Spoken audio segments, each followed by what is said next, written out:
Hi, I'm Rod Porter, Northern Regional Coordinator with King's AgriSeed. I want to share with you some insights on producing large amounts of high quality forage as fast as possible.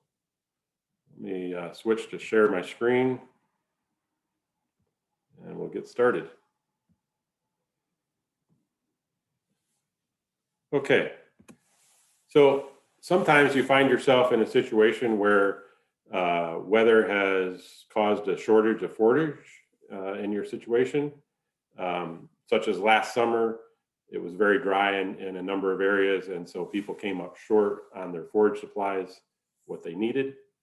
So how can we produce fast forage to fill those needs? First of all, before you do that, you need to take some consideration is what things are adapted to your system, what's appropriate for your soils, what's going to produce a high quality, high yield forage for you, and does it fit into your system? Do you have the equipment to handle the forage, planted, harvested, etc.? And do you have the opportunity in the fields available to grow such a forage? So those things all need to be considered. When we're talking about growing fast forages at this point in time, we're talking about using cool season forages. So these would be small grains such as triticale, oats, field peas, winter peas, and then other species like the rye grasses, and then mixtures of all these things. So these could be fall planted for spring harvest or spring planted for early summer harvest, depending on the species and the crop. So first of all, let's talk about those fall planted forages. So things like winter triticale, triticale plus, which is triticale with the ryegrass, dart 815 are mixed with triticale, ryegrass, and just a little bit of daikon radish. Ray's crazy mix, Ray's crazy fall mix, since we have three different styles of this mix. So this fall mix is designed originally with cover crop in mind, soil health and diversity, but excellent dual purpose for forage production as well, along with Soil Builder Plus, another mix that can serve both soil health purposes and forage purposes. Now, each of these planted in the fall and then harvested in the spring can provide a substantial amount of dry matter forage of high quality. But let's keep in mind in managing these crops, it's very important to make sure that they have enough fertility. So fertilize it at green up in the spring to get maximum yield and quality. Also, harvest window, we want to look for a harvest at a boot stage or what we call stage 9 of the small grain. This would be, before the heads are coming out. This is going to give you the best trade-off of yield and quality. So here in central New York, I tell producers to plan on May 20th, plus or minus 5 days. 95% of the time, harvest will fall into that window. And if anything, it's better to err on the early side rather than the later side if you're trying to produce forage for milking cows. Remember, when you harvest, to wide swath it, get it dry as fast as possible off the field and into storage, and use a good inoculant to help preserve that forage in good quality and help in stability at feed out time.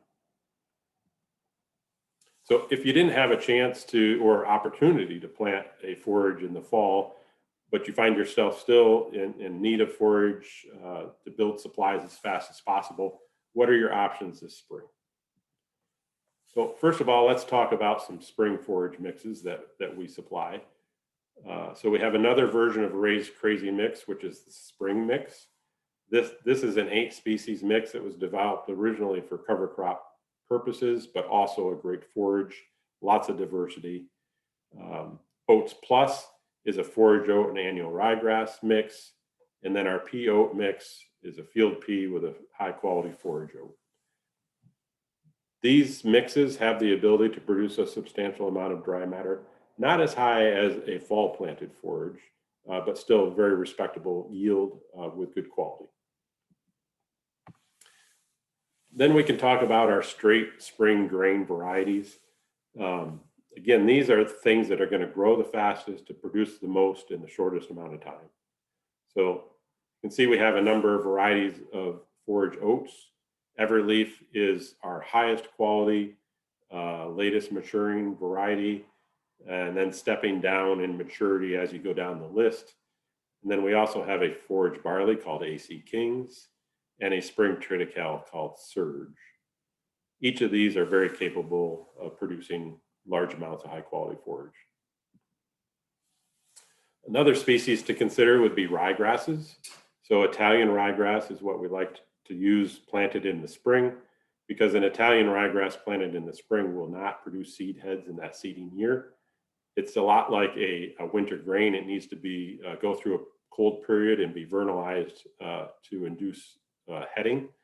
So it will stay very leafy, produce very high quality forage, could be used as a standalone crop or used to thicken an existing stand for short term. Here's a picture showing why we prefer the Italian ryegrass planted in the spring.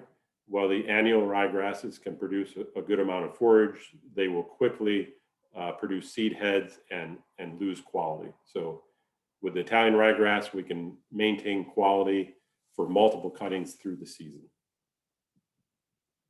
Here's a trial that was done at Cornell a number of years ago. And if you look at the column labeled heading, you can see that the true Italian types, those that are highlighted in yellow, are part of the Green Spirit Italian ryegrass mix from Barenbrug. You can see they have no heading, whereas other types that are annual or not as pure of an Italian, they show heads. So you'll also notice that you can produce a high amount of dry matter from these. Cornell was getting 5 tons of dry matter out of the trials. That's very high, and I wouldn't plan on that in your fields. Remember, this was a trial situation, but with ample moisture and fertility, very capable of producing field yields, 3 to 4, maybe even 4.5 tons over multiple cuttings of the season. I also want to make a mention of brassicas, like turnips and rape and hybrids of those. If you're in a pasture situation where you're grazing and you have a pasture that's thin, you're concerned about its productivity this coming season, you could use brassicas to thicken that up for this season and get more out of that pasture. So something to consider in those situations. And then lastly, I just want to mention frost seeding. Frost seeding is a good method to introduce additional plants into an existing stand. Generally, we talk about doing this with clovers, which can be very successful. Grasses generally are not. Sometimes ryegrass or festolium can be successful. This isn't going to produce the fast forage that we're talking about now, but this is a good method to increase production from an existing stand for the foreseeable future. So how do we fit these into an overall cropping plan and a rotation? It's important to think about how it fits. So I just want to share a potential crop plan that would work in the northern area that I serve. So I would suggest starting with a combination of oats, peas, and Italian ryegrass, or maybe oats, Italian ryegrass, and red clover. Plant that as early as you can in the spring. Harvest 3 cuts this year, high quality forage. Then next year, you could choose to take a first cutting or just simply terminate that in the spring and then follow it with a corn crop or go into a summer annual, particularly if you take a first cutting off. So this is a fast, high producing, high quality forage in a short time, working it into rotation to establish an additional crop in year 2. So I would encourage you to discuss scenarios with your group and see what works in your area, on your soils, in your situation. And I hope that I've stimulated some interest and you can further discuss this topic amongst your group. So how will you produce more forage this year? Thank you.